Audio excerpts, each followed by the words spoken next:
Hiedra instantánea, flora parasitaria y fugitiva, la más incolora, la más triste y con mucho, de todas las que puedan trepar por una pared o adornar una ventana. Hiedra para mí más cara que todas desde que apareció en el balcón como la sombra misma de Gilberta, que quizá estaba ya en los Campos Elíseos, que me dirían cuando yo llegara: vamos a empezar a jugar a justicias y ladrones, usted está en mi bando. Hiedra frágil, que en un soplo arrancaba, pero que no dependía de la estación del año, sino de la hora, promesa de la felicidad inmediata que el día niega o concede, de la felicidad inmediata por excelencia, de la felicidad del amor. Hiedra más suave y más cálida allí en la piedra que en el fino musgo. Hiedra viva que con un rayo de sol nace y da alegría hasta en el mismo corazón del invierno. Y aun en aquellos días en que desaparece toda la demás vegetación, cuando el hermoso cuero verde que sirve de funda a los árboles viejos está oculto por la nieve, si dejaba de nevar, el sol solía asomar de pronto entretejiendo hilos de oro y bordando reflejos negros en el manto de nieve del balcón, y aunque el tiempo seguía muy nublado y no era de esperar que Gilberta saliese, mi madre me decía: «¿Ya hace bueno otra vez? Podías probar a ir un poco a los Campos Elíseos». Y aquel día no encontrábamos a nadie, o solo a una niña que ya iba a marcharse y que me aseguraba que Gilberta no salía. Las sillas, abandonadas por el cónclave imponente, pero friolero, de las institutrices, estaban vacías. Solo había sentada, junto al césped, una dama de cierta edad que iba al jardín, hiciera el tiempo que hiciera, vestida siempre del mismo modo magnífico y sombrío. ¿Habría yo sacrificado por trabar conocimiento con tal dama las mejores cosas de mi vida futura, si el trato hubiera sido posible? Porque Gilberta iba a saludarla todos los días. La señora preguntaba a Gilberta cómo estaba su encanto de mamá, y se me figuraba que si yo la hubiera conocido, sería ya para Gilberta un ser distinto, un ser que conocía a los amigos de sus padres. Mientras que sus nietos andaban por allí jugando, ella leía los debates, que llamaba mis debates, y por dejo aristocrático, al hablar de la cobradora de las sillas o del guarda, decía: «Mi antiguo amigo el guarda», o «Ya somos amigas viejas la de las sillas y yo». Francisca sentía mucho frío para poder estarse quieta y nos llegábamos hasta el puente de la Concordia a ver el Sena helado. Todo el mundo se acercaba al río, hasta los mismos niños, sin ningún miedo, como a una gran ballena encallada y sin defensa que van a descuartizar. Volvíamos a los Campos Elíseos. Yo me arrastraba lánguidamente, dolorido, entre el tío vivo y la pradera artificial, toda blanca, cogida en la red de los paseos, que ya habían limpiado de nieve, y con su estatua, que ahora tenía en la mano una varilla de hielo con la que parecía justificar su actitud. La señora anciana dobló sus debates, preguntó qué hora era a una niñera que pasaba por allí y la dio las gracias por su gran amabilidad. Y luego suplicó al barrendero que dijera a sus nietos que volvieran, porque la abuelita tenía frío, y añadió: «Se lo agradeceré infinito y dispénseme que me atreva a molestarle». De pronto rasgóse el aire y en el hermoseado horizonte, entre el circo y el teatro Guignol, asomó el verde plumero de la institutriz, destacándose sobre el cielo que empezaba a abrir, y Gilberta venía a todo correr hacia mí, radiante, encarnada, con su cuadrada gorra de piel, excitada por el frío, por el retraso y por el deseo de jugar. Un poco antes de llegar, dejó que sus pies se deslizaran por el helado suelo y, ya fuera para guardar mejor el equilibrio, ya porque la pareciera gracioso o por afectar la actitud de una patinadora, avanzó hacia mí sonriendo, con los brazos abiertos, como si quisiera recibirme en ellos. «¡Bravo, bravo! Eso está muy bien. Si yo no fuera de otra época, del antiguo régimen, diría eso que dicen ustedes, que es muy chic, muy valiente, el venir sin miedo a la nieve», dijo la señora anciana, tomando la palabra en nombre de los silenciosos Campos Elíseos para dar las gracias a Gilberta por haber ido sin dejarse atemorizar por el tiempo. «Usted es tan fiel como yo a los Campos Elíseos», Somos dos atrevidas. ¿Sabe usted? A mí me gustan así, con nieve y todo. Aunque se ría usted de mí, yo le confieso que esa nieve me parece armiño». Y la dama se echó a reír. El primero de aquellos días, que con la nieve, imagen de las potencias que podían privarme de ver a Gilberta, tomaba la tristeza de un día de separación y casi el aspecto de un día de partida, porque cambiaba la fisonomía y hasta estorbaba el uso de los habituales lugares de nuestras entrevistas, ahora todo transformado con sus fundas blancas, hizo dar a mi amor un paso adelante, porque fue como una primera pena que ella compartió conmigo. De nuestro bando no había nadie más que nosotros dos, y ser el único que estaba con ella era algo más que un principio de intimidad. Era como si Gilberta hubiera venido por mí solamente. Salir de casa con ese tiempo me parecía tan digno de gratitud,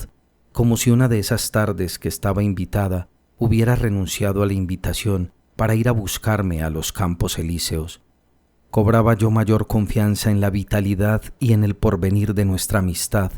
que seguía viva y despierta en medio de aquel adormecimiento de las cosas que nos rodeaban, y mientras que ella me echaba bolas de nieve por el cuello, sonreía yo cariñosamente a aquel acto suyo de venir, que me parecía a la vez una predilección que me mostraba tolerándome como compañero de viaje por aquel país invernal y nuevo, y una fidelidad que me guardó en los días de infortunio. Una tras otra fueron llegando por la nieve, como tímidos gorriones, todas sus amigas. Empezamos a jugar, y estaba visto que aquel día que empezó tan tristemente tenía que rematar con gozo, porque al acercarme, antes de empezar el juego, a aquella amiga de voz breve que el primer día me hizo oír el nombre de Gilberta, me dijo: No, ya sabemos que le gusta a usted más estar en el bando de Gilberta, y mire usted, ya le está ella llamando». Y, en efecto, me llamaba para que fuese a jugar a la pradera de nieve, a su campo, que el sol convertía, dándola con sus rosados reflejos el metálico desgaste de los brocados antiguos en un campo de oro. Y aquel día tan temido fue de los únicos en que no me sentí desdichado, porque, para mí, que no pensaba más que en no pasarme un día sin ver a Gilberta, tanto que una vez que la abuela no volvió a la hora de almorzar, no pude por menos de pensar enseguida que si la había cogido un coche tendría yo que dejar de ir, por un poco tiempo, a los Campos Elíseos, y es que cuando se quiere a una persona, ya no se quiere a nadie. Sin embargo, esos momentos que pasaba junto a ella, tan impacientemente esperados desde el día antes, que me habían hecho temblar, por los que lo habría sacrificado todo, no eran, en ningún modo, momentos felices, de lo cual me daba cuenta perfectamente, porque eran los únicos momentos de mi vida a los que yo aplicaba una atención meticulosa y encarnizada, sin descubrir ni un átomo de placer en ellos. El tiempo que pasaba lejos de Gilberta sentía deseos de verla, porque a fuerza de intentar continuamente representarme su imagen, acababa por fracasar en mi empeño y por no saber exactamente a qué figura correspondía mi amor. Además, ella aún no me había dicho nunca que me quería. Por el contrario, sostenía muchas veces que tenía amigos mejores, que yo era un buen camarada con quien le gustaba jugar, a pesar de ser un poco distraído y no estar muchas veces en el juego. Y varias veces me había dado muestras aparentes de frialdad que quizás habrían quebrantado mi creencia de que yo era para Gilberta un ser distinto de los demás, caso de haber considerado como fuente de esta creencia un posible amor de Gilberta a mí, y cuando, en realidad, yo sabía que no tenía otro fundamento que el amor que yo sentía por Gilberta,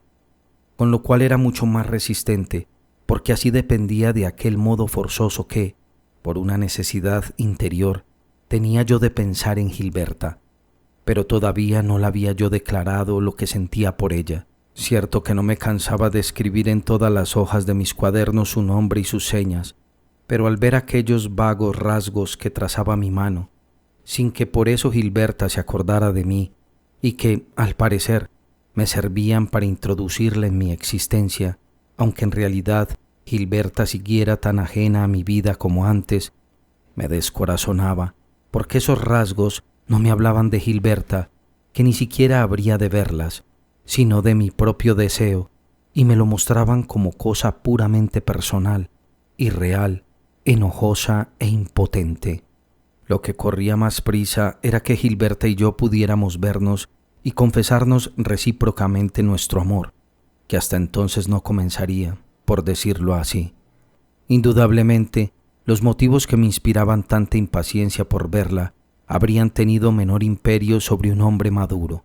porque, ya más enterados de la vida, nos ocurre que tenemos mayor habilidad para cultivar nuestros placeres y nos contentamos con el placer de pensar en una mujer tal como yo pensaba en Gilberta, sin preocuparnos en averiguar si esa imagen corresponde o no a la realidad,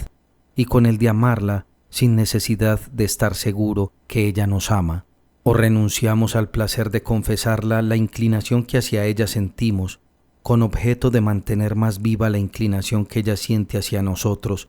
a imitación de esos jardineros japoneses que, para obtener una flor más hermosa, sacrifican otras varias. Pero en aquella época en que estaba enamorado de Gilberta, creía yo que el amor existe realmente fuera de nosotros y que sin permitirnos, a lo sumo, otra cosa que apartar unos cuantos obstáculos, ofrecía sus venturas en orden que nosotros no podíamos cambiar en lo más mínimo, y me parecía que de habérseme ocurrido sustituir la dulzura de la confesión por la simulación de la indiferencia, no solo me habría privado de una de las alegrías que más me ilusionaron, sino que me fabricaría a mi antojo un amor ficticio y sin valor, sin comunicación con la verdad y cuyos misteriosos y preexistentes senderos no me atraerían. Pero al llegar a los Campos Elíseos, y pensando que iba yo a poder confrontar mi amor para imponerle las rectificaciones exigidas por su causa viva e independiente de mí, en cuanto me hallaba delante de esa Gilberta Swann, con cuya viva estampa contaba yo para refrescar las imágenes que mi cansada memoria no podía ya encontrar, de esa Gilberta Swann con la que jugué la víspera y a la que acababa de conocer y de saludar, gracias a un instinto ciego como el que al andar nos pone un pie delante del otro antes de tener tiempo de pensarlo, enseguida ocurría todo como si ella, la chiquilla objeto de mis sueños, fueran dos personas distintas. Por ejemplo, si desde el día antes llevaba yo en la memoria unos ojos fogosos en unas mejillas lentas y brillantes, el rostro de Gilberta ofrecíame ahora insistentemente algo de lo que precisamente no me acordé,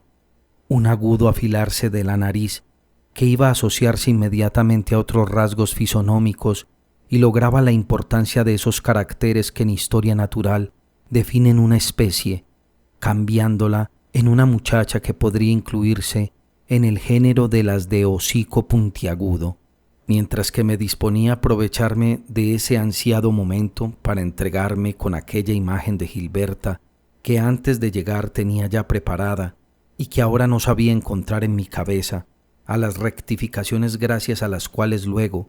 en las largas horas de la soledad, podría estar absolutamente seguro de que la que yo recordaba era exactamente la Gilberta real y de que mi amor a ella era lo que yo iba agrandando poco a poco como una obra que estamos componiendo. Gilberta me daba una pelota, y lo mismo que el filósofo idealista que con su cuerpo se fija en el mundo exterior sin que su inteligencia crea que existe realmente, el mismo yo que me obligara a saludarla antes de haberla reconocido, se apresuraba a hacerme coger la pelota que me tendía ella, como si Gilberta fuera un compañero con quien venía yo a jugar y no un alma hermana con la que venía a unirme, y me hacía hablarla, por educación, de mil cosas amables e insignificantes, impidiéndome, de ese modo, que guardara el silencio que acaso me habría permitido llegar a coger la imagen urgente y extraviada, o que la dijera las palabras que serían paso definitivo para nuestro amor y con las que ya no podía contar hasta la tarde siguiente. Sin embargo, el amor nuestro daba algunos pasos adelante. Un día fuimos con Gilberta hasta el puesto de nuestra vendedora, que estaba siempre muy amable con nosotros, porque a ella le compraba siempre el señor Swann su pan de especias, que consumía, por razón de higiene, en gran cantidad, por padecer un eczema congénito y el estreñimiento de los profetas. Y Gilberta me enseñó, riéndose, 2 chiquillos que venían a ser el chico colorista y el chico naturalista de los libros infantiles, porque uno de ellos no quería una barrita de caramelo encarnada por la razón de que a él le gustaba el color violeta, y el otro, saliéndosele las lágrimas, se negaba a aceptar una ciruela que su niñera quería comprarle, porque, según dijo con mucho empeño, le gustaba más la otra porque tenía gusano. Yo compré 2 bolitas de aperra chica y miraba, todo admirado, las bolitas de color de ágata, luminosas y cautivas en un plato especial, que me parecían valiosísimas porque eran rubias y sonrientes como chiquillas y porque costaban a 2 reales la pieza. Gilberta, que siempre llevaba más dinero que yo, me preguntó cuál me gustaba más. Tenían la transparencia y el matiz de cosas vivas. Mi gusto hubiera sido que no sacrificara a ninguna, que hubiera podido comprarlas y liberarlas a todas. Pero al cabo, le indiqué una del mismo color que sus ojos. Gilberta la cogió, buscó su reflejo dorado, la acarició, pagó el precio del rescate y enseguida me entregó su cautiva, diciéndome: «Tenga usted, para usted, se la doy como recuerdo».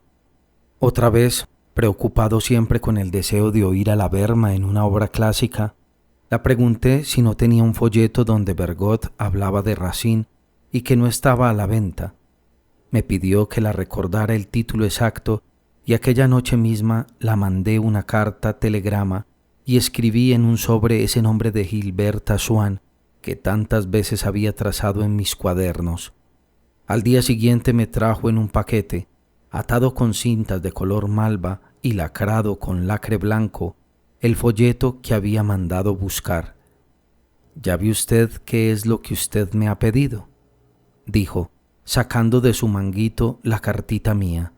Pero en la dirección de aquella carta telegrama, que ayer no era nada, no era más que un neumático que escribí yo, y que en cuanto que el telegrafista le entregó al portero de Gilberta y un criado le llevó a su cuarto, se convirtió en ese objeto precioso, una de las cartas telegramas que ella recibió aquel día. Me costó trabajo reconocer los renglones vanos y solitarios de mi letra debajo de los círculos impresos del correo y de las inscripciones hechas a lápiz por el cartero,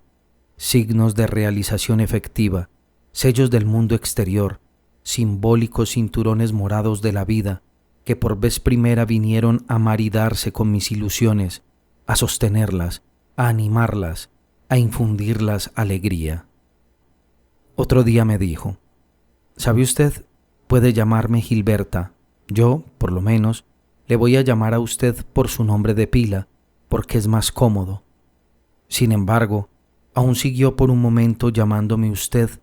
y cuando yo la dije que no cumplía su promesa, sonrió y compuso una frase como esas que ponen en las gramáticas extranjeras sin más finalidad que hacernos emplear una palabra nueva, y la remató con mi nombre de pila. Y acordándome luego de lo que entonces sentí, he discernido en ello una impresión como de haber estado yo mismo por un instante contenido en su boca, desnudo, sin ninguna de las modalidades sociales que pertenecían, no solo a mí, sino a otros camaradas suyos y, cuando me llamaba por mi apellido, a mis padres, modalidades que me quitó y me arrancó con sus labios. En ese esfuerzo que hacía, parecido al de su padre, para articular las palabras, como se pela una fruta de la que solo hay que comer la pulpa, mientras que su mirada, poniéndose en el mismo nuevo grado de intimidad que tomaba su palabra, llegó hasta mí más directamente, no sin dar testimonio de la conciencia, el placer y hasta la gratitud que sentía haciéndose acompañar por una sonrisa.